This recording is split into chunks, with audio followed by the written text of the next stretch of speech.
So a lot of people who don't know anything about your work, your life's work, or Taylor Ranch are going to see these. At least that's my hope for a younger generation of scholars, researchers, scientists, and the general public to see these videos. And so maybe to begin, could you just introduce yourself and say how you got involved with what became Taylor Ranch Wilderness Station? Well, it goes back to my intern years with the Craigheads, I suppose. Well, it does. I worked with John mainly for better part of 10 years through my undergraduate and graduate work, and uh, and then moving on into the grizzly work, and developed that love of the backcountry and big mammal research. He urged me to take this on and counseled that to do independent research, which he urged me to do, I had to get the advanced degree, the PhD. So he encouraged me to take on a difficult project because he thought I was probably capable of carrying it out. We looked at some projects in Africa, Alaska. None of them seemed to fit, and funding was questionable. And then just timing and luck play such a role in most people's lives, and they certainly mine. The opportunity here in Idaho and this mountain lion study came up. And the director, Dick Woodworth, who was really responsible for bringing me to Idaho, director of the Idaho Fish and Game, approached me about doing such a project here in Idaho. I was involved on a contract with John. I was his assistant at the Montana unit at the University of Montana. So I had about 10 months to do there.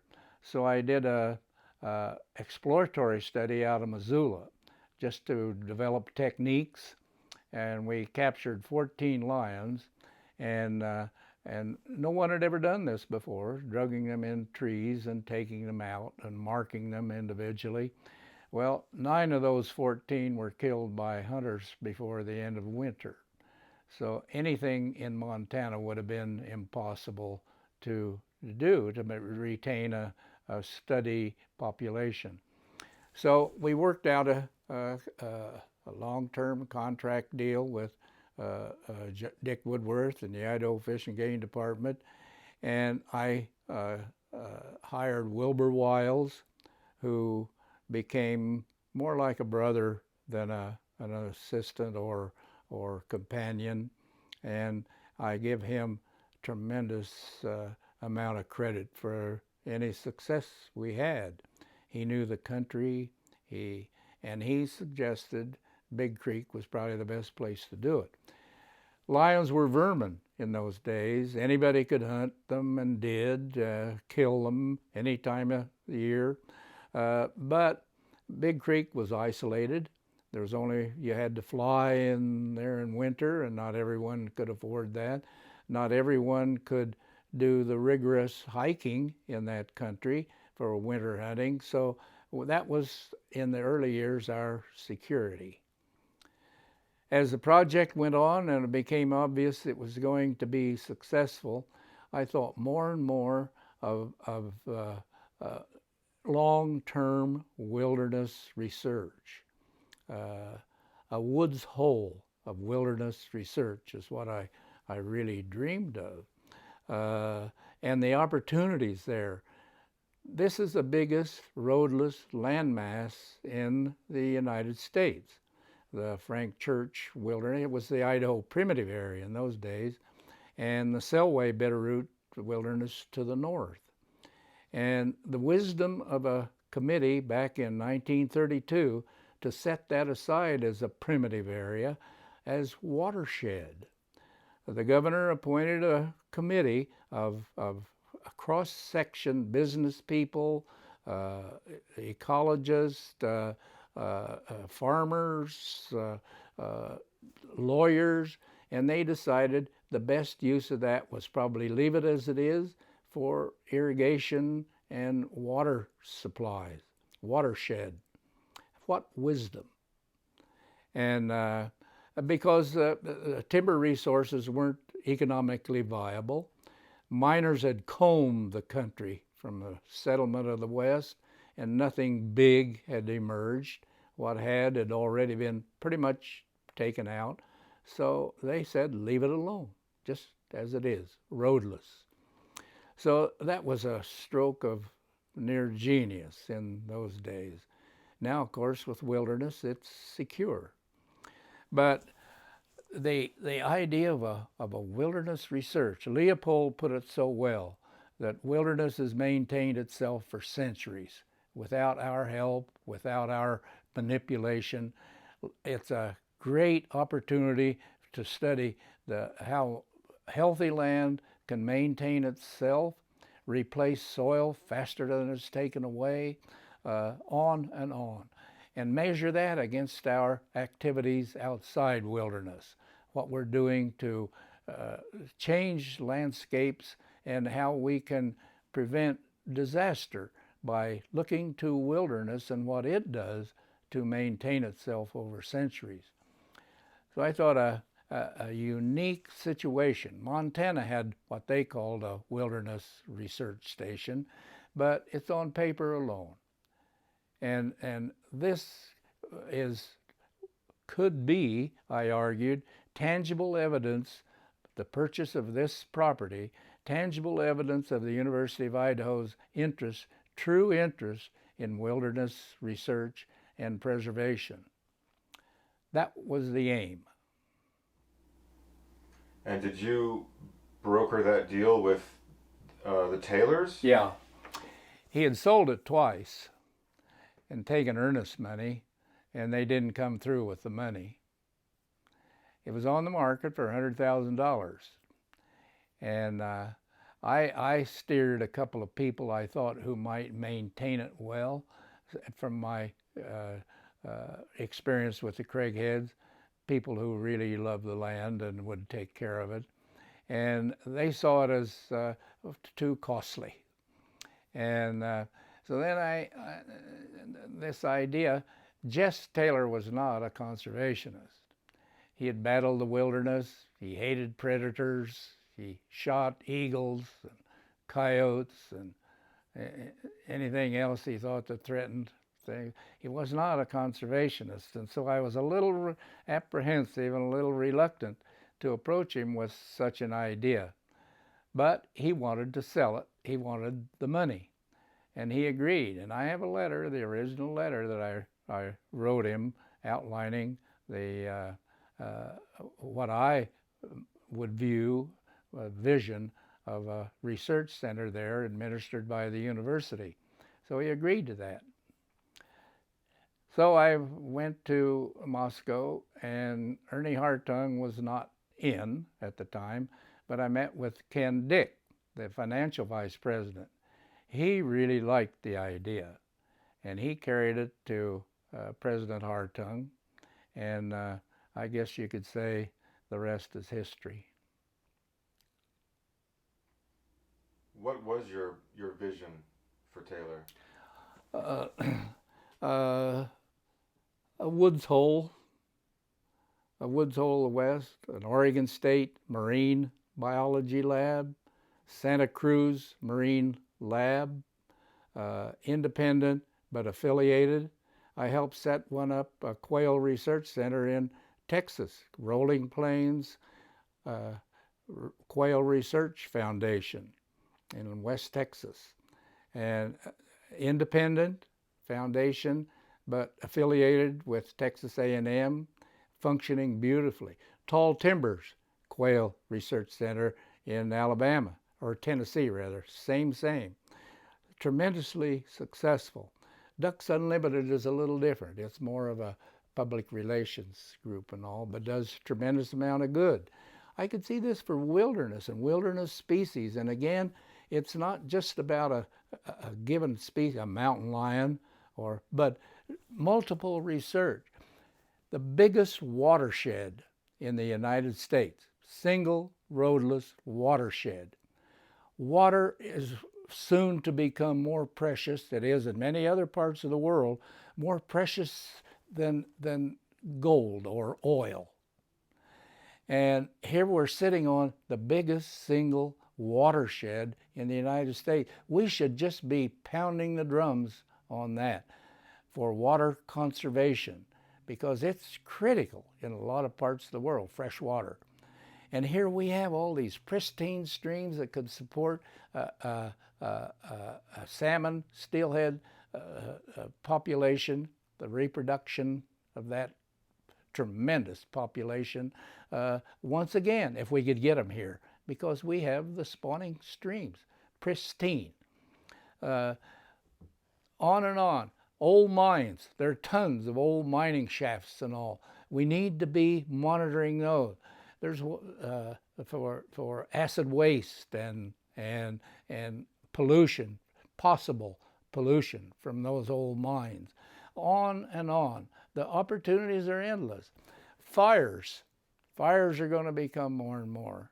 I mean, we're already seeing it. And here's an opportunity to after fire research. And insects. Wilbur was a great observer, my old partner. And when the bark beetles came in, he has an acreage there at Big Creek, and he observed that the old trees died. Bark beetles killed the old trees. Young trees thrived because they no longer had the light competition, moisture competition from the old trees. The old trees died and fell over and rotted down. Leopold's rebuilding soil faster than it's carried away. The natural system. There was a big anthill at the base of a huge Doug fir by his back door. And I said, you ought to get rid of those ants. Oh, no. They take care of all the aphids in the big fir, and the aphids would kill it if they had an opportunity. But these ants feed on them. Incredible. But I could go on and on and on opportunity. One thing that I find fascinating about Taylor is how the mountain lion has been central to the interests of that place before you even. Dave Lewis had more of a frontier ethos, wanted to eradicate big cats. But then you came along and you had a conservationist ethos. And it's fascinating that the flip, you can see the shift in attitudes at Taylor, and then it goes from a backcountry station for killing them to wanting to understand them. Mm-hmm. But the cat has always been central. Can you talk about just what makes it a special place in terms of mountain lions?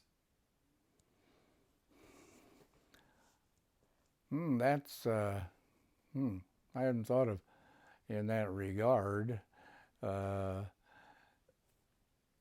I guess it's just the total picture of a huge wilderness area.